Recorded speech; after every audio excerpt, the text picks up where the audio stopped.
So I want to preface this to kind of say that we've been working in July in a sweat box, kind of like maybe like 100 degrees, 98. In Thailand, Might as well be. making shoes. 98, yeah. I mean, it's not quite.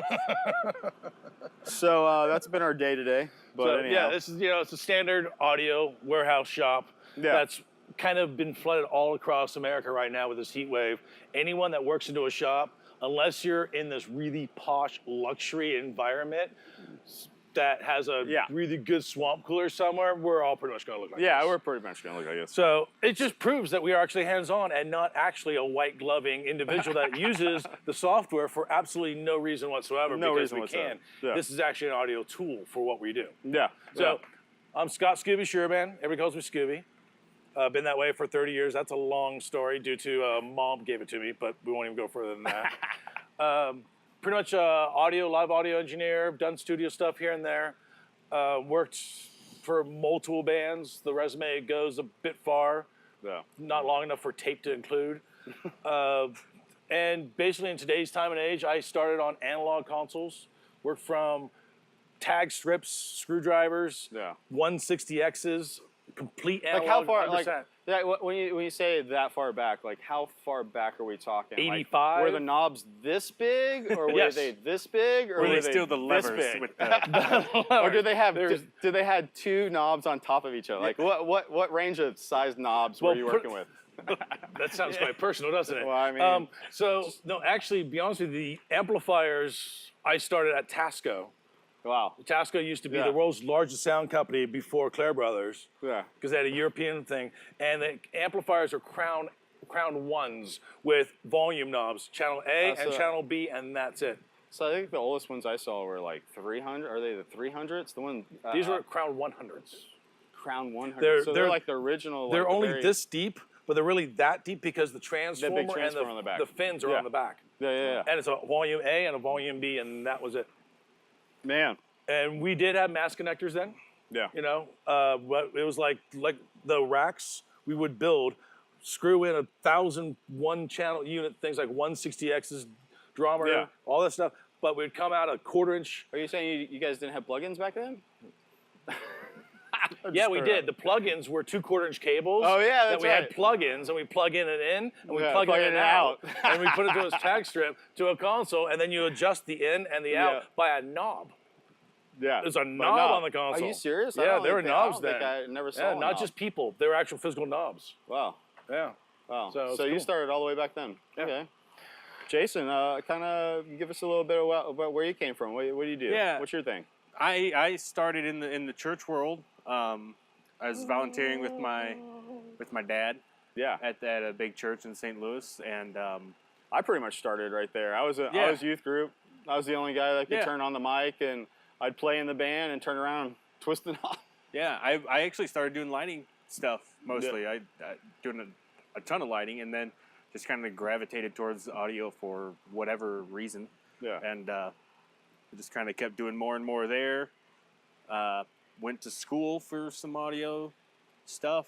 That was cool. And then kind of broke off and started doing some freelance stuff. Worked for a handful of different people, rock, corporate, whatever. I started on analog. Yeah. I started on. So you got to see a little bit of I got to get into that. The light side, not the dark side. Enough to know when there was some digital stuff coming around. Enough to be sad about digital sometimes. I'm happy for it now, but you know. Yeah, I mean, you know, I want to say, like, coming from the analog side, having that understanding really gives you a better perception of what's going on in the digital realm. Instead of just opening it up and looking at it and go, oh, yeah, it should work. I think so, too, because it actually helps you, because digital is really no different than analog when it comes to problems. Yeah. It's almost even worse. It's a computer. It's going to break. There's going to happen something that happens. It's a little more in-depth than just the jack came out of the back. Yeah. You got to really know what's going on. But knowing the analog side, like you said, it helps you sit there and go, okay, there's a problem. Now how do we go about it? Opposed to saying, oh, it's broken. Yeah. Now what? I don't use as many IL-19s in the digital world. Yeah. as I used to. Yeah. I don't spend like 2 hours trying to chase down that one buzz. Yeah. That makes the whole system suck. Yeah. No, the buzz changed. Is that better or worse? Is that better buzz or less buzz? Yeah. Is that usable buzz? Is that daytime buzz or Is nighttime it Riz? buzz? Is it a buzz or is it a hum? Oh, Riz. Yeah. Where is it from? Oh man, yeah. I mean, that kind of gets us into a place where I'd like to go with this. As far as the industry is concerned, you know, this whole shift from big multi-cables, bunch of copper, all this stuff. Like, is this something that you guys welcome? Is this like where are your heads at as far as you know, the technology and the change in the industry? Because you guys have both seen the flip from big multi-pin, tons of cable, tons of connections, point to point, and then all of a sudden we're plugging in cat cables and looking at computer screens. Like, you know, maybe Jason, do you want to kind of run with that for a second? Yeah, I mean, I think it's great. There's not really a disadvantage to it. The cables are lighter, easier to pull along. Mm-hmm. You know, our transport system between front of house and the stage is fiber. It's far longer than we need it to be. I don't ever have to worry about if I have enough or not. Yeah. Because it can be longer because it does the signal. What's the digital distance you doesn't guys change. are typically running? Like where are we at on the spools? We're probably 300 to 400 feet. You know, we're over that 100-meter mark where just Cat 5 is usable. So we kind of got to be on fiber. And at that point, our spools are huge. We haven't even unreeled the whole spool yet, just because we don't. Yeah, but it's there. Because in the arena sense, and for it doesn't where we are, it's definitely over the old school norm 300 foot. Yeah. You know, if we were still on copper, we would need probably close to 400 feet to get to control, front of house control to where the racks go, especially in these, it's like these corporate shows, you don't have the luxury of putting the amps right by the PA. Yeah. You have to go back in a VOM or back in a back corner somewhere, and with a lot more cable length. So, and that, like you say, thanks to fiber, we can get away with that. And the signal's the same. Precisely. No matter how long it is. It's if you make it longer, it's still the same as it was on the input side. Whereas with an analog cable, you get some degradation of the signal. Yeah. You can introduce more problems. You know, the longer the cable is, more chances of a lighting socket pex running on top of it and causing a hum or whatever. All those kinds of things come into play. Whereas in the digital world, that's pretty much gone. We're isolated from there. It's not. Yeah, it's a bunch of ones and zeros. Yeah, the signal. I mean, without thinking it, you don't really notice much of a change in quality, but when you pay attention, there is a massive amount of quality change. Yes.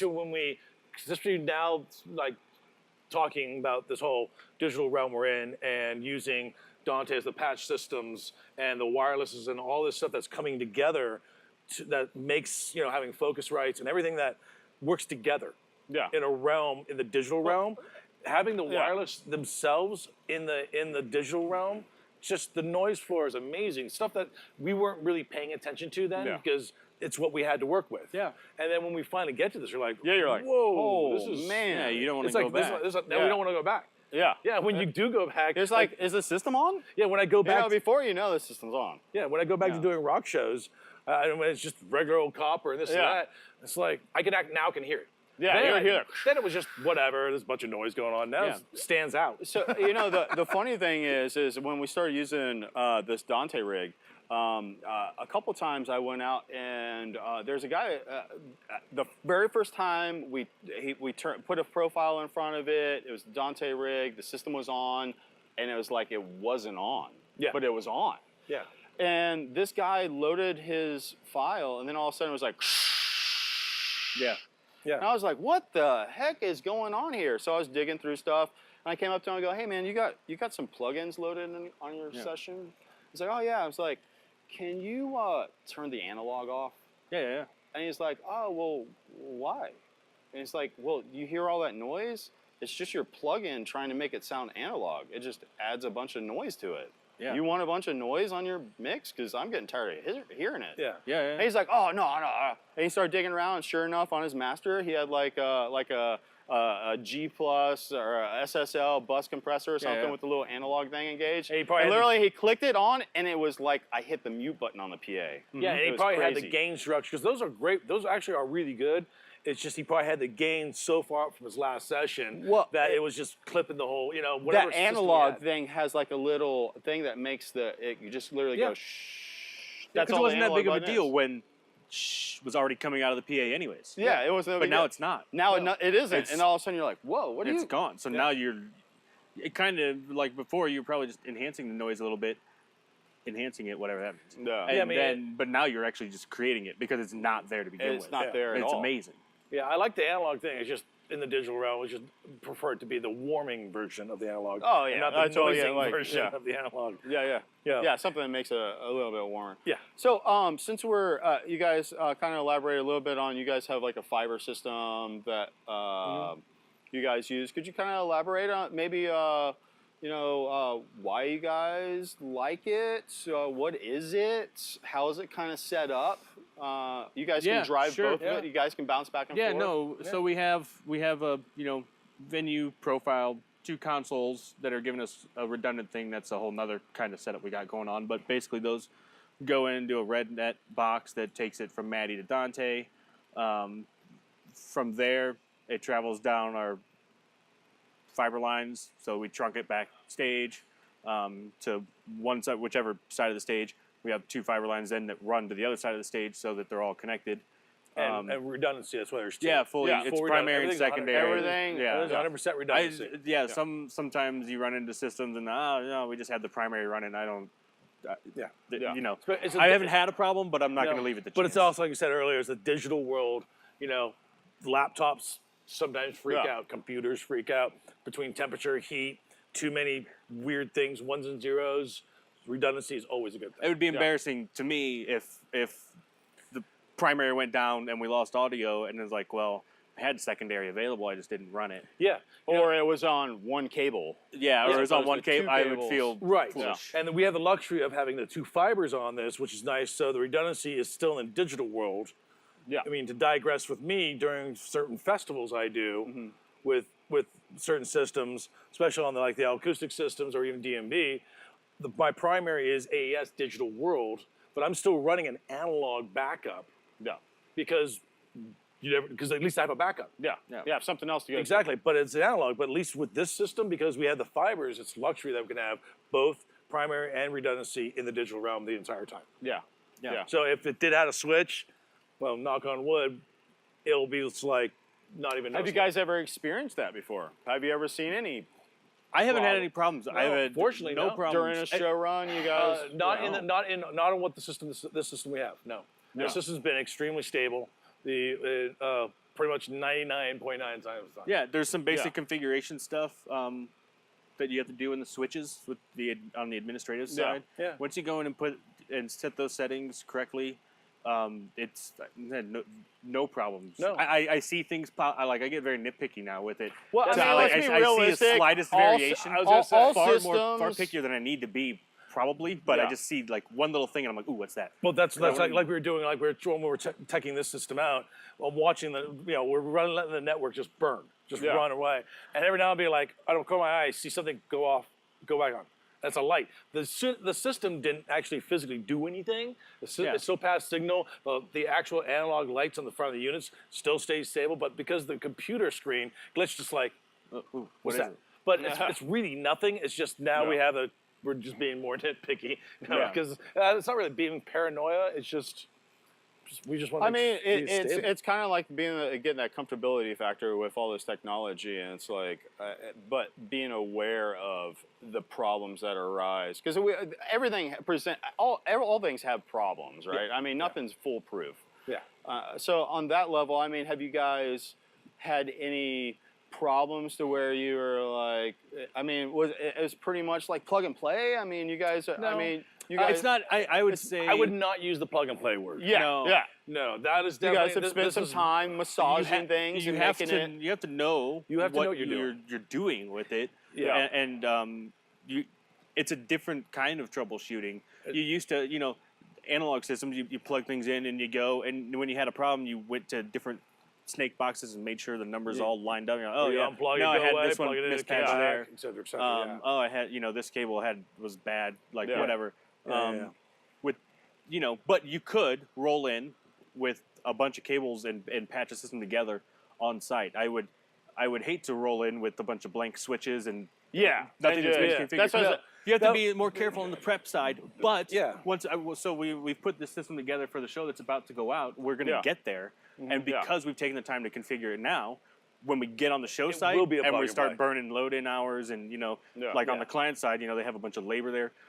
It will be plug and play there because we've configured it to be so. Right.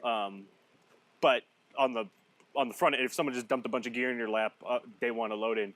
It would take you a while. I wouldn't be a fan of that. Yes. No, I mean, even though we save files and you can load your file and stuff, it's not necessarily the file itself or necessarily the software. Yeah. It's interconnecting it all and making sure it all reads together. Yeah. Make sure it's passing packets it's no and the different like when you switches put are a set file up right. into here, you put a show file into here, that's fine and dandy, and go, well, there's my mix from last night, it's going to be amazing. Yeah. Well, you still have to make sure all the microphones work, all the lines work, there's no buzzes, all the outs go out and all the ins go in. It's the same thing with that. It's luxury, we got the software. Yeah.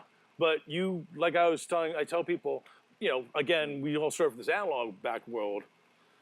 I feel I'm now like an IT guy. Yeah. Between the 192s, the 1010s, we all have to know, because if you don't, this means nothing to you. Yeah. This is absolutely just a bunch of gear and a computer and some amplifiers, and there you go. The knowing, like Jason was saying, was knowing the ins and outs of the IT version size of it, and getting it to all. Because if you don't know that and the software and how to run this stuff, having the gear dropped off on you at a gig, you'll never get it together. So do you think you maybe suggest that anybody that's looking at getting into the industry or getting to this level of things that they take an IT class? Like, is that like the new audio class? The problem, the way I feel is, if anybody wants to stay in this business, aka like what I did, from my history of being here, if I didn't learn this, I'd be an old bugger out in the street working in a club, probably not even be able to do this, because I didn't take my time to learn this. Anybody new coming in, they fortunately have that gene, I like to say, that have the technology gene. The millennial gene? The millennial gene they were born with. So they can walk up to a computer and figure it out, but there's still, you got to know the IT side. And I don't think a normal IT class will do it, because we're not putting on the internet. We're not routing antennas throughout an office building or a hospital so people could get on their PoE systems or download to the government their stuff. We're doing a really closed circuit, high-speed network that is only within our realm. So I don't think it's a bad. I don't think it's the worst idea. I don't think it's a bad background to have. I just think it should be done more if you want to do this, do it with this. Yeah. Learn the basics, like IP for dummies or something like that. That's a good idea. Networking 101 would be a great class to take. Exactly. At least you know what understand the the numbers terminology. mean. Because what happens is you get the stuff, and when you go to configure it, the manual is going to use some IT language in it. So you have to know some of that stuff. At least you have learn to know how to. That's what I was getting at. Was at least learn what the numbers mean. Configure a network card. Yeah. You got to know. You got to know how to get into a switch, but that depends on what kind of switches you have, and and if you go to the right places, there's some good documentation on it. Yeah. I mean, even it's almost something you can almost read a book and download a book on, because you just need to know what all the numbers mean. So when you go to look it up on the computer, why is that thing not working with that thing? Because there's an IP conflict. Yeah. Well, here's a good question. So with having such a closed network, right? You guys are rolling out, and you guys are doing left, center, right, some aux hangs, and maybe some delays. You're doing some maybe some record stems or whatever. You guys are pretty self-contained, but when you go into a building, and say you need to go to maybe like a translation room, or you need to go to a remote, maybe like a remote room or some kind of overflow room. Have you guys ever had the experience of integrating this with house AV or house IT? We have. Yeah, we've used their infrastructure. Yes. The cables running through the wall and stuff. Yeah. To make some jumps and everything. We've not actually integrated like with their server environment. I wouldn't want to do that. But when you went into that environment, there was a structure already in place in that facility to where you could just plug in and go to any room you wanted to go to. I mean, we were in West Palm Beach at the convention center. We had to get to a room upstairs, and we could have pulled some cables outside and done a whole, had to have 4 guys on it for an hour pulling these cables around. Yeah. We gave the IT guy a heads up. He knew what we needed to get to, and so we came in with some extra switches because it was a long enough run that we had to kind of reboost the signal along the way. But I think you went around with me. Yeah, we and did. How many switch hops do you remember? We how many did switch three. hops? We did 3. It was on that one. To get that length because it's convention center, so convoluted it's the way to like get there. there's It's no like straight 300, 300, 300, something like Well, that. they didn't know. 300. Yeah. It's They closet, didn't know, closet. so we wanted to be safe. Yeah, it was one of those, it's a install in a building that there's no beeline. But it's a spider web of things, but they at least had a nice chart so we knew that this one went to this one and then this one went to this one and so that was the nice thing. Yeah. But the cool thing about using Ethernet and back to this kind of thing that we're doing now yeah, the Dante and the Dante stuff and down Ethernet, a lot of these buildings have that installed. We just need, as long as it's a dry line, there's no thing on the other end, we can use it as long as it's connected. It's great. Yeah. And there's years And it took ago, 2 of us 20 minutes to do it. Yeah. And then on the out, I actually went and collected it all myself. by We yourself. didn't have to burn any extra labor or super. hands It was doing like it, couple patch cables and a switch. Yeah. Yeah. I mean, No big deal. Drop 'em I in the used this closet, no system big deal. one time for a Red Bull race in downtown LA. Yeah. And it was all the way down the streets of LA, down a hill, turn right, turn left. And I had remote speaker stacks just for delays times for the announcing thing, And I had all the Focusrite and the switches all the way down. And instead of running copper everywhere, they put a little generator for enough to power my amplifiers for the speaker stack. And then it was just Ethernet cable. 2 Ethernet cables all the way down the street, like thousands and thousands of feet. And that was it. Yeah. Easy peasy. Yeah. And then super easy. And then doing the same thing going into some of these other buildings. I need to get there. Hey man, you got a wire that goes from here to there. Okay, there you go. All you gotta do is put, like we talked about, a switch in just to keep the power up. Keep the signal hot, yeah. Yeah, it was great. I mean, Absolutely great. Yeah. That's the beauty thing about it. Yeah. Love it. And one of the things I was going to touch on before is one of the reasons I like this versus old multi-connectors and stuff, even new multi-connectors. If you got a big 56-pin connector that goes wrong, it's a lot. You got to figure out what's wrong with it. If I have a Cat 5 cable that goes wrong, I can go to Best Buy and deal with it later, Walgreens and throw another one in. And if I don't have any more, I can go to bed. It's off the shelf stuff. Yeah, It's or you carry your box spool and your connector ends and your tool, and if that's wrong, you make yourself a new one. Yeah. I can And make there a new you go. Cat 5 cable like that. That takes 64 channels. Right, and if you have the mass cable, Isn't you it have to call- crazy?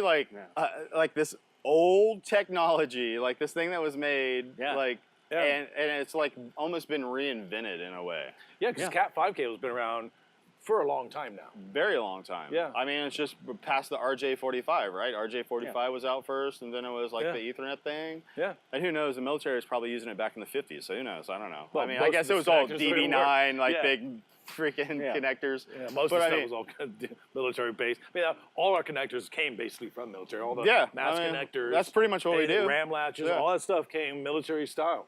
Yeah. Isn't that that crazy? Yeah, we migrated everything over, Yeah. They're still using the old stuff. We got the new stuff. Yeah, I know. I guess that's a bigger industry. I mean, they probably make more money anyhow.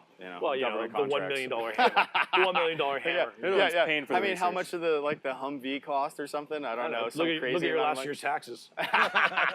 We paid for it. Here's something I wanted to kind of get into, and this is something actually we kind of touched base with when you guys came and started prepping. It's one of the things you kind of brought to me first.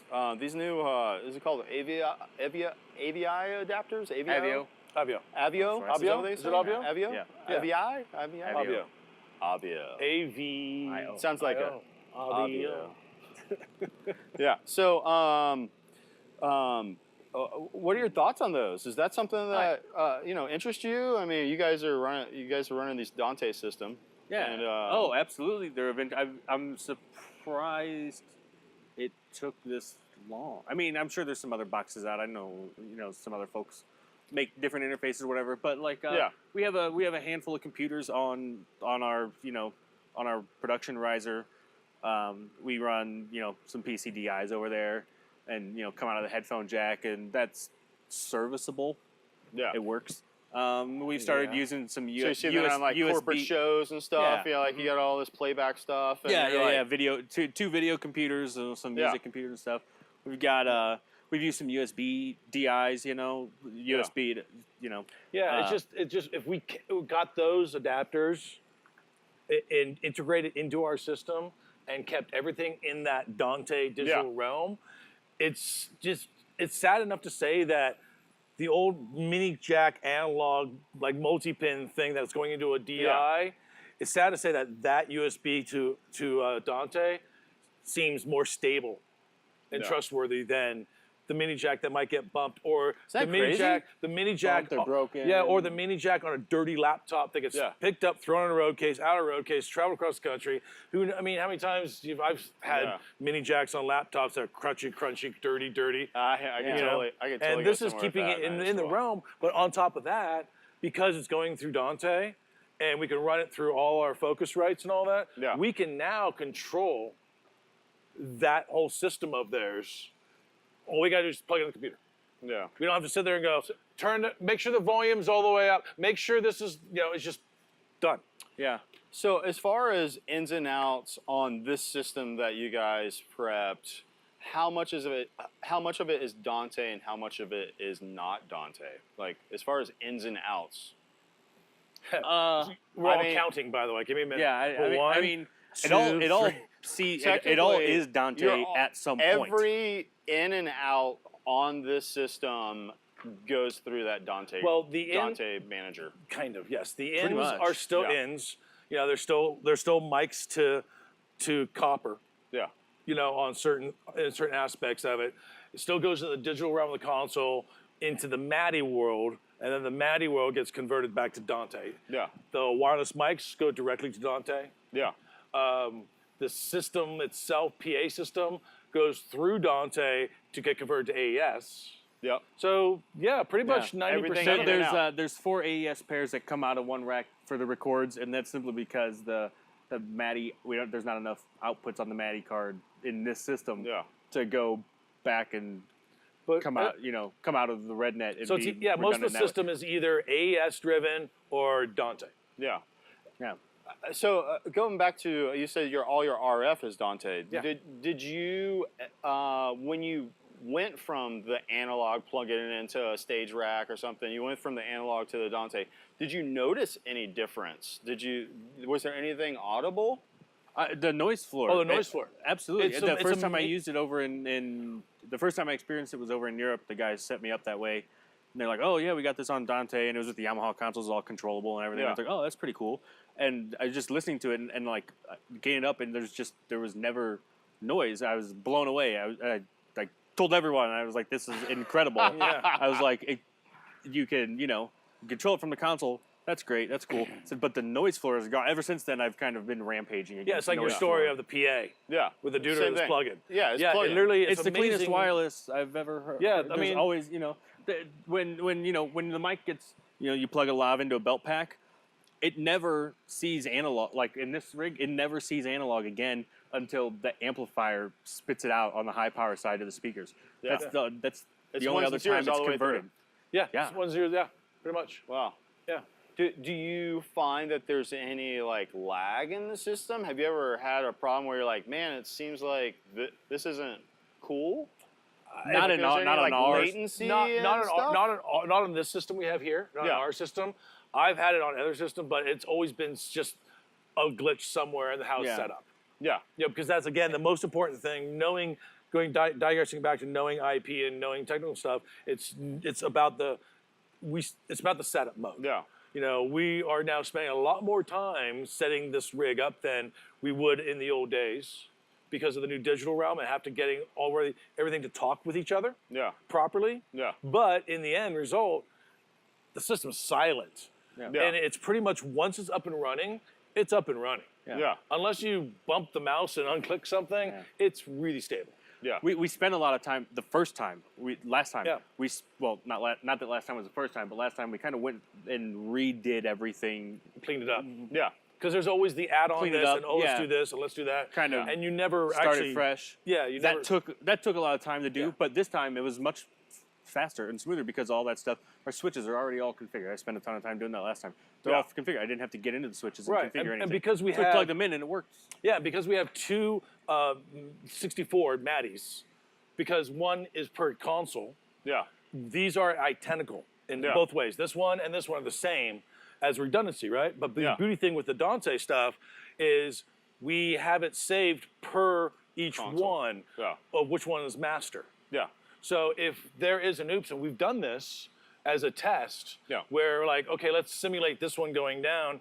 We click this one on, and I think it was like what, 10, like just under 10 seconds, and we got this one right online and everything right back to where we left off. Yeah. Which in certain instances, 10 seconds is an eternity. But 10 seconds for us is an eternity, but it's only because. But it comes back on. But it comes back on, and 10 seconds, it sounds like it's long.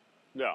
Everybody goes, oh, that's not acceptable. It should be right away. You got to think about how many other things we have. Yeah. It's got to read. We have what, 1, 2, 3, 4, 5 Focusrites in the loop. That's got to come back online. Plus the Behringer's got to come back online. The laptops come back online. The computer's got to come back. There's a lot that it's all reading at the same time, and it's a lot of information being. So 10 seconds is really like 30 seconds. Yeah. In reality. And once it's done, you move on. I mean, you know, in this particular gig, it's not a TV gig. There's not millions of dollars being paid per minute. You know, whatever. Right. It's there is once it comes back on, they move on and there's a plate buffer in there. So if there is an oops. Which there hasn't been. Yeah. We haven't had to do that. How long have you guys been using this? So you can kind of remember. I think the first time we got the fiber itself. Yeah. Or this whole rig. Because this has been a baby project being born. I think all the Rednet stuff came online at the same time. It was the Rednet. Was that about a year and a half ago? I think about a year and a half. This particular company used Riedel for a while. That's right. We used that's right. We were doing the Riedel and the Ethernet world, which is great. I don't have a problem with that. It just seems more analog. Do you think this is more flexible? This is more flexible and more digital. Yeah. Riedel's great. It's more world. It's more widely compatible. I think the Riedel stuff works with the Riedel stuff. that would be good. And that's fine. It was great. Yeah, the Riedel stuff was cool. There weren't any problems with it, but you had to have all the Riedel boxes. And there's nothing wrong with Riedel boxes. You had to have them all. Yeah, you had to have the Riedel software, and you had to have the Riedel thing. Where this, we have X32s doing all this. Yeah. So would you kind of classify this not necessarily as like a drive system, more like a control package? Like you're doing ins and outs. You're not just doing drive. Absolutely. Like this is almost like the backbone, the transport for everything. It's our audio transport. It is the backbone. It is the backbone, and the beauty thing about it, like you said with the Dante world, is a Focusrite plugs in, boop, it sees it. My laptop plugs in, boop, it sees it. You plug in, a guest console comes in with a Focusrite into that, boop, it sees it. You plug in, like we have these Behringer. Do you have any examples, like a guest console coming in? You guys just throw another Focusrite in and plug it in? And absolutely. Yeah, if they rolled in with the Dante card in their console, that'd be fine too. We could plug that right in. We did that one guest that showed up, and we got a rack, another Focusrite in it, and did analog outs. Is an analog in, out, and in, straight to it, and we converted to Dante to come back to the front of house console. Yeah. So all we had to provide was a monitor desk, because we don't have a monitor desk on this one. Yeah. So we just provided a monitor desk, summed it into a Focusrite, and boop, popped up on Dante, and sure shit, there it is on the console. Yeah. All the inputs. And then how much time did it take to connect that Focusrite into the system? As long as it took to power the thing into a wall. Yeah. And the Ethernet cable, and then when it comes online, it comes online. Oh yeah, the Rednet stuff. I mean, there's really not even a whole lot you can do with them as far as configuration. It's ins or outs. The box, it's ins and it's outs. Yeah. But that's great. That's what it does. That's what's great about it is because I need this one for this one, and need this one for this one. Yeah. And that's all it does. But that's really all you wanted to do. Yeah. I mean, if you start getting a box that's got 1,000 things to do, now you're spending more programming time going, now this goes here, and now this goes over here, then this goes. Whereas I need 16 analog inputs to the digital. There it is. Plug them in. Done. Yeah. Yeah. So you guys have been... And again, it shows up on Dante like that. You put a little check mark where you wanted to go. Yeah. Bob's your Boom. You're done. Yeah. Yeah. So you guys are pretty happy with the system? You guys are... Yeah? Yeah. Yeah, this has been a long, loving patiently, massaging patiently, caring, But not in a bad, wanting, but needing. not in a Yeah, bad but way. not Yeah, just getting No, it really right. good. I like it more each time I use it. I'm excited, you know, to get our hands on these Avio adapters and go more in with Dante. Yeah. You know, there's Yeah. in this particular show, we don't end up running the intercom, but there's some intercom Dante. If I were, I would love to have there's some you know, 2-wire interface boxes for Dante. So Put not those on just the each end. audio stuff, audio production stuff, but you can like run comm. You Yeah, can run. yeah, you can Yeah, run because all I that mean, like shit. for example, like, because you know, Studio Technologies makes those boxes, so you can use some Studio Technologies boxes. We have a couple Behringer boxes. Yeah. We have some Rednet boxes. Yeah. You know, and it's everyone uses it, and we Yeah. you know. So saying it's not limited to just audio. Basically, the it's whole not limited to just the audio. whole It's not system limited to is just one menu. we have this really Everyone's on board with wide- it, so Yeah. I'm not afraid of compatibility issues with this. There's some other technologies which seem cool, but they don't seem as supported, and Yeah. that's not to say that they're not great. Yeah. But just having the wide support Of having multiple manufacturers, multiple products, everyone's on board. across Everyone the makes a board, Dante from the interface little for their guy to product. the big guy. Yeah. They all make something that you literally can plug it in, turn it on, click on it, and tell it where you want it to go. pretty Yeah. much. Yeah. Yeah. You were saying it had like a wide kind of base. It's got a wide working base. Yeah. To where it's something that you can get your little, even if you had just a console little touring system, Yeah. I can Even a small thing. even like if I you know I'll take used to take the Lake out Yeah. as my tablet Oh, thing Lakes, yeah.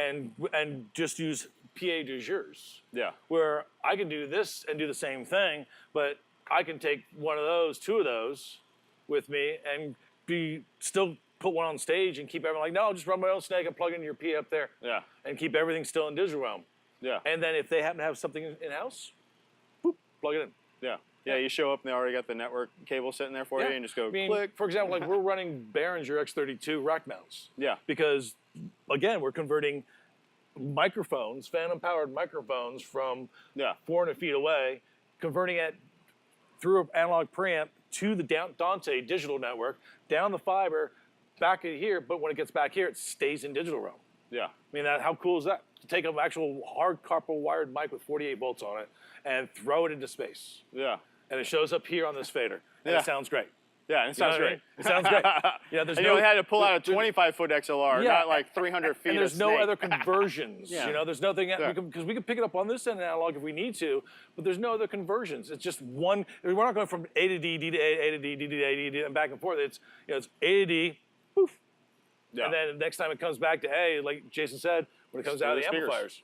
Yeah, Yeah. if it goes through the speaker, Yeah. yeah, it goes through the speaker. Our record system never goes back to analog.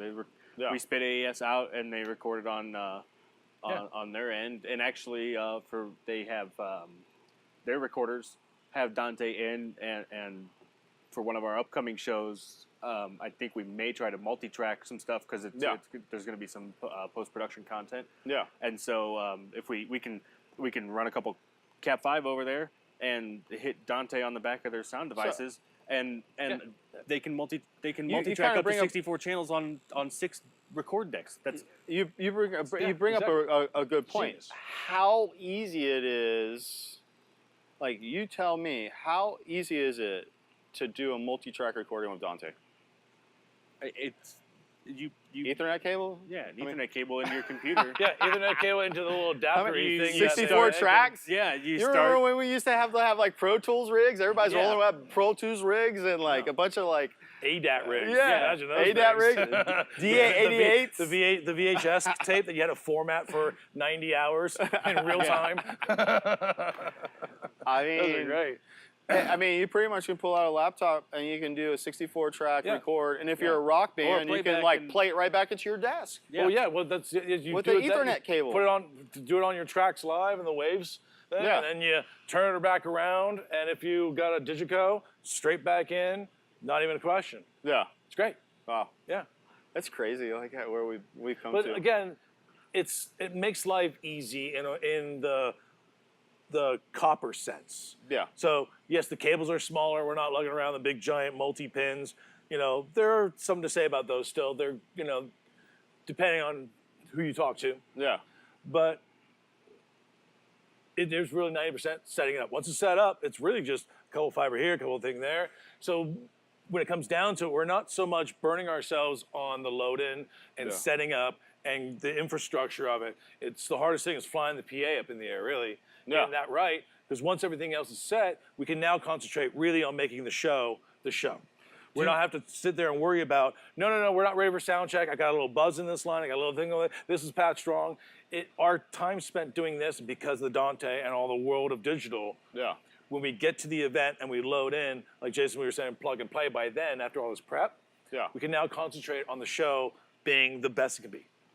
Do you 100%. feel that way? Like when you get there and you guys turn it on, you have more quality time to do what you do great, as opposed to I feel like I battling against trying to make it all work. I don't find myself myself setting saying, things up and plugging things in than worrying about it to work. I don't find myself saying, oh, well, it worked in the shop as much anymore. Yes, exactly. It feels good to walk into like this.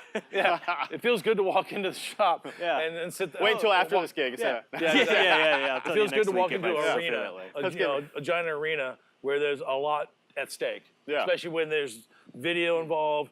Yeah. We're at 300 and some rigging points. Millions of dollars. We got 148 PA boxes to put in the air. Yeah. There's millions of dollars at stake for the people that spent that money to pay for us to be there. Yeah. Thank you, by the way. Yeah. The fact that all that, we don't have to walk in and sit there and go, well, I hope a magic moment where it's like it's gonna work when today. you put your thumb out and everything slows down and goes bling and the little stars go up. Was that the little Instagram thing where you do the little there's like the story thing and you're like, don't agree. Bling. Yeah. Thank you so much. Yeah. Yeah. Yeah, but either way, the point being is enjoying with what we have is we can walk into a show of that caliber and be, I'm ready. We're good. We don't have to sit there and, like you said, wow, it worked in the shop. I hope it works today. Yeah. You know, there's that is not said anymore. It's more like if it didn't work, be like, it worked in the shop. Changed. I'll load the file. Well, what reload changed? the file. Oh, let's reload the file. Oh, I like because the problems I have to fight now. I like them better. You like they're easier battles. They're easier they're easier fixes. Yeah. Yeah, because it's all in one source. It's not walking, hey, I'll call you on the radio when you get there. Yeah. Did it change? No. Did it change? No. Did it change? No. Yeah. It's all centralized. You know, if there's a mispatch, it's on that. I can check any patching on that computer right there. Yeah. I don't have to walk to 4 different ends of the snake and get that and be like, oh, well, I thought that was in 14. Now I got to go back and check again. Yeah. Like what? I can just see it there and. You know what? You know, I know personal preference. This is a question that you didn't ask. Is if there was something that could be added or changed to Dante. Oh, that's a great question. I love that question. My personal, if there's something, my personal would be because it is kind of software based. My personal would be if they had an overall window that was a meter window. Yeah. Like a tracks window, so you can put it up there, and so you can see signal. Everything in every channel. So if you're sitting there going, you can just see it. I mean, I know it's working, I know it's all right, but there are times that I want to open that window and just double check that. Look at it. That is okay. That's true. And you can see that on a device level. You have to go into each device. But you have to go. But an overview, just something that compiled that all in one window. Yeah, an overview window, like a metering window that would pop up of 64 or how many channels you have, and you can just think. So when we send in this raw footage to Audinate and be like, meter bridges. Meter bridges. What else? What else would you just think meters. Meters next to channels, right? There's a meter page. That's all we need, just meter page. Beautiful. An overview meter page. Yeah, so overview meter page. What else would you think? Oh, I don't know. I wasn't prepared for this question. So, seriously, what else would you want with that? Dude, I want to say that's brilliant. Like, just meter bridges, like a meter bridge page, you can click on it. And it's only because I'm so consider myself old school, and I like to see the lights, because chicks dig it. Yeah, you can't listen to everything, but you can definitely do a visual overview of everything. Yeah. And if you have green blinky stuff, you know that something's happening on it. If there's no green blinky stuff, there ain't nothing happening on it. Like earlier when we were setting this whole interview up for this multi-track that we're doing. Yeah. We were having problems like, well, okay, we can see the microphones in the console. And we're like, well, I can't see it on the multi-track.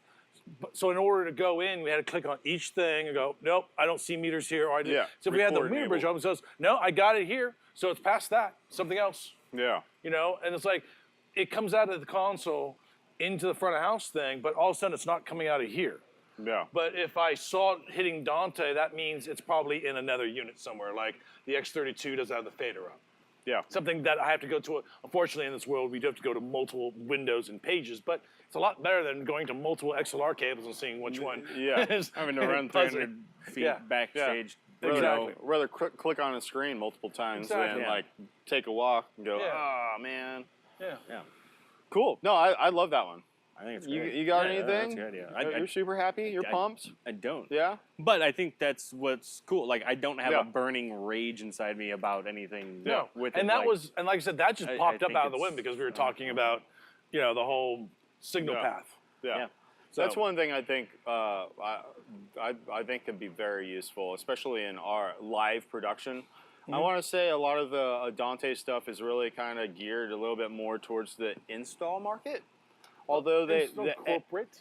or corporate-y. Because you need mean, time. like, yeah, You need time to Yeah. set it up. yeah, yeah, You know, and a lot of like rock and roll, you don't really get that time Yeah. to set it up. And plus, in rock and roll, we're doing left, right, side, front roll. Don's would be good for like the recording aspect of rock and roll. yeah, If you're Yeah. going from Maddie's and stuff like that, Yeah. that'd be a good interface helpful. But Yeah. even in that realm, I'm not getting channel 12 because you're going through the Dante network.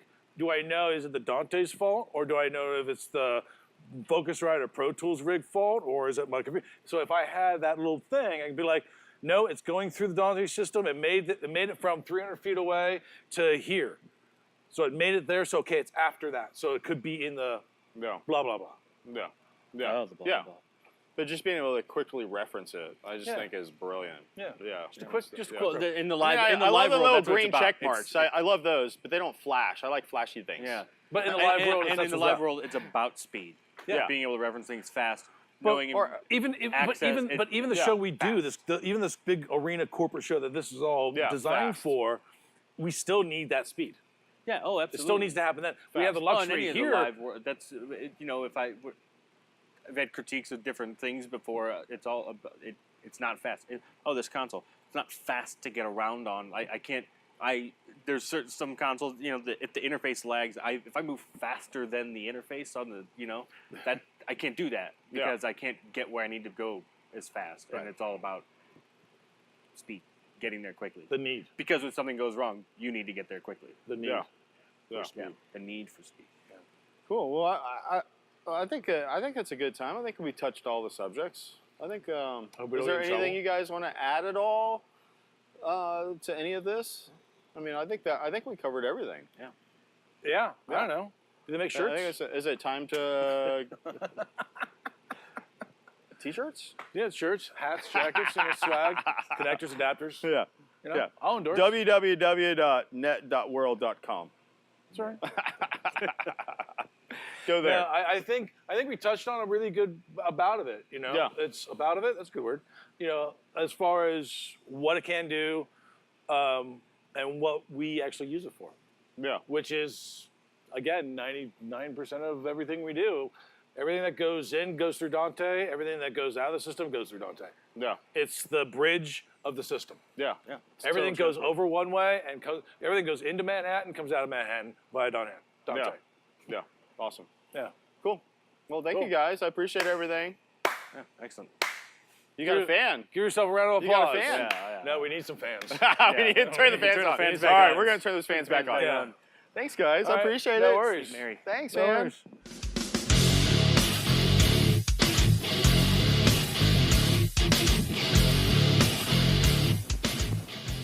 Fans. Fans. All right. We got fans. Okay, I need to reload All this right. file. Don't tell me I need to do a second take on that, okay, dude? Or you're fired.